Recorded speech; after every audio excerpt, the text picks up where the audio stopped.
Magandang araw! Sa video na ito, tatalakayin natin ang buod ng ika-12 kabanata ng El Filibusterismo ni Dr. Jose Rizal na may pamagat na Si Placido Penitente. Pag-aaralan din natin ang mga mahahalagang pangyayari, tauhan, tagpuan, talasalitaan, at aral, mensahe o implikasyon na matatagpuan sa kabanatang ito. Simulan na natin. Sa kabanatang ito, ipinakikita ang paghihirap ng kalooban ni Placido habang pumapasok siya sa Universidad ng Santo Tomas. Hindi pa man nagtatagal mula nang dumating siya sa Maynila mula sa kanilang bayan, nais na niyang bumalik at huminto sa pag-aaral dahil sa matinding pagkabagot at panghihinawa. Gayunpaman, patuloy siyang pinapayuhan ng kanyang ina na tapusin ang kanyang pag-aaral upang huwag masayang ang kanilang sakripisyo. Si Placido ay kilala sa kanilang bayan bilang isa sa pinakamahusay na estudyante sa Latin sa paaralang pinamamahalaan ni Padre Valerio. Subalit, sa kabila ng kanyang katalinuhan at reputasyon bilang mahusay na estudyante, nawalan siya ng gana sa pag-aaral sa Maynila. Wala siyang mga bisyo tulad ng pagsusugal o pag-ibig na maaaring maging sanhi ng kanyang kawalang gana sa pag-aaral. Hindi rin siya nahihilig sa mga bagay na bumabagabag sa ibang kabataan. Habang naglalakad si Placido patungo sa universidad, nakasalubong niya ang kaklase niyang si Juanito Pelaez, ang paboritong estudyante ng mga guro at isang mapagbirong tao. Ikinuwento ni Juanito ang kanyang masasayang karanasan sa bakasyon kasama ang isang kura na si Padre Camora, kung saan sila'y nagpakalasing at naglibang sa pakikisalamuha sa mga dalaga sa bayan. Pinag-usapan din ni na Juanito at Placido ang mga nangyari sa mga nakaraang araw sa klase. Bukod dito, inanyayahan ni Juanito si Placido na huwag pumasok sa klase at mag-dia pichido na lang. Ngunit matatag si Placido dahil naaalala niya ang paghihirap ng kanyang ina para sa kanyang pag-aaral. Bago pumasok sa universidad, hiningan si Placido ng kontribusyon para sa monumento ni Padre Baltazar at para sa celebration ng araw ng pangalan ng kanilang propesor. Si Juanito ang nangunguna sa pangongolekta ng pera at ginagawang katuwaan ang pangangalap ng pondo para mapansin sila ng mga guro. Nang makarating sila sa universidad, abala ang mga estudyante sa paghihintay sa mga guro at nagkukumpulan sa iba't ibang grupo. Nagpapalitan sila ng mga kaalaman at kuro-kuro sa kanilang mga aralin habang pinagmamasdan ang mga babaeng pumapasok sa simbahan malapit sa universidad. Dumating si Paulita Gomez, ang sinisinta ni Isagani, at agad itong napansin ng mga estudyante. Nagsimula na ang klase ng pisika kaya't nagsipasok na ang mga estudyante. Hiningan si Placido ng pirma para sa isang petisyon laban sa pagtatayo ng isang akademya para sa wikang Kastila. Ngunit tumanggi si Placido dahil nais muna niyang basahin ang dokumento. Pagpasok niya sa klase, na-late siya at nabigyan ng marka ng pagliban. Naalala niya ang kahalagahan ng pagpapakilala sa kanyang guro upang magkaroon siya ng pagkakataon sa examination.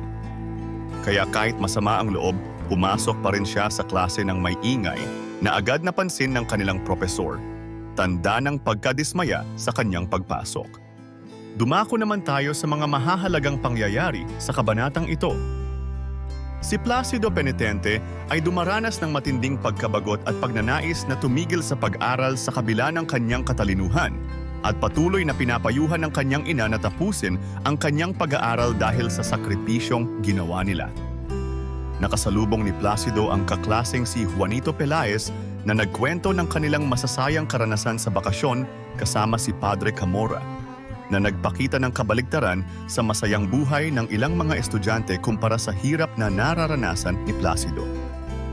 Habang papunta sa universidad, hiningan si Placido ng kontribusyon para sa iba't ibang aktibidad at monumento, na nagpapakita ng sistema ng pagpapalakas ng relasyon sa mga guro sa pamamagitan ng regalo at ambagan.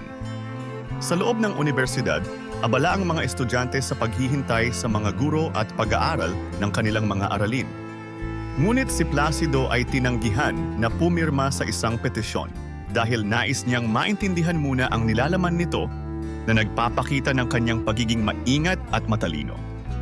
Nahuli si Placido sa klase at nabigyan ng marka ng pagliban. Ngunit sa kabila ng kanyang panghihinayang, Pumasok siya ng may ingay upang makuha ang atensyon ng kanyang propesor. Tanda ng kanyang desperadong pagsusumikap na mapansin upang makapasa sa darating na eksaminasyon. Mga mahahalagang tauhan. Placido Penitente. Isang mag-aaral sa Universidad ng Santo Tomas na nawawalan na ng gana sa pag-aaral at gustong bumalik sa kanilang bayan dahil sa kanyang pagkabagot at pagkadismaya sa sistema ng edukasyon. Juanito Pelaez. Isang estudyante at kaklase ni Placido na paborito ng mga guro dahil sa kanyang pagiging mapagbiro at pakitang tao. Siya ang nag-anyaya kay Placido na huwag nang pumasok sa klase at maglibang na lamang. Padre Camora. Isang kura na kinuwento ni Juanito na liberal at malikot. Kilala sa kanyang masayang pakikisalamuha sa mga kababaihan at nagpasaya sa bakasyon ni Juanito. Isagani. Isang makata at estudyante ng medisina na binanggit sa kabanata. Nabanggit siya habang naghihintay sa labas ng universidad at nasaksihan ang pagdating ni Paulita Gomez, ang kanyang sinisinta. Paulita Gomez, ang magandang dalaga na iniibig ni Isagani. Dumating siya sa universidad kasama si Doña Victorina at agad na napansin ng mga estudyante. Propesor ng pisika. Ang professor na nagalit kay Placido dahil huli itong pumasok sa klase at gumawa ng ingay na nakatawag sa kanyang pansin. Dumako naman tayo sa tagpuan ng kabanata. Ang pangunahing tagpuan ng kabanatang ito ay sa Maynila, partikular na sa mga lugar na Escolta, Paseo de Magallanes, Tulay ng Espanya at Universidad ng Santo Tomas. Ngayon naman ay talakayin natin ang mga talasalitaan sa kabanatang ito. Penitente. Taong nagsisisi o nagsasagawa ng penitensya, tumutukoy kay Placido na tila parusa ang pag-aaral para sa kanya. Victoria.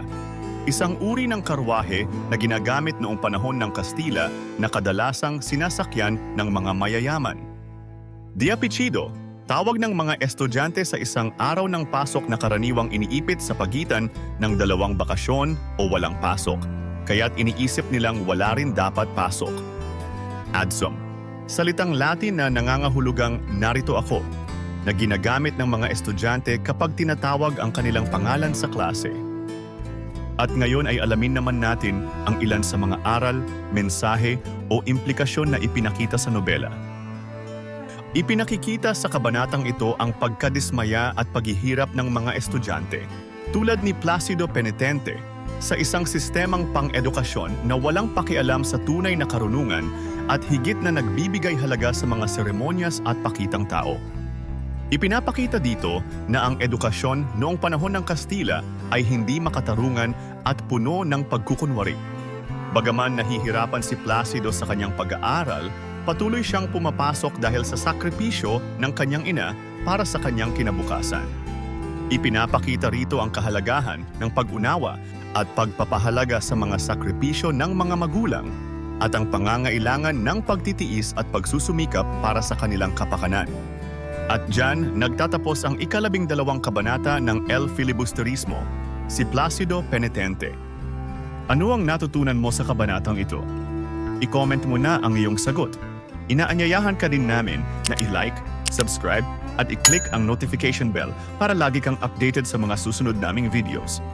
Hanggang sa muli, maraming salamat sa panonood.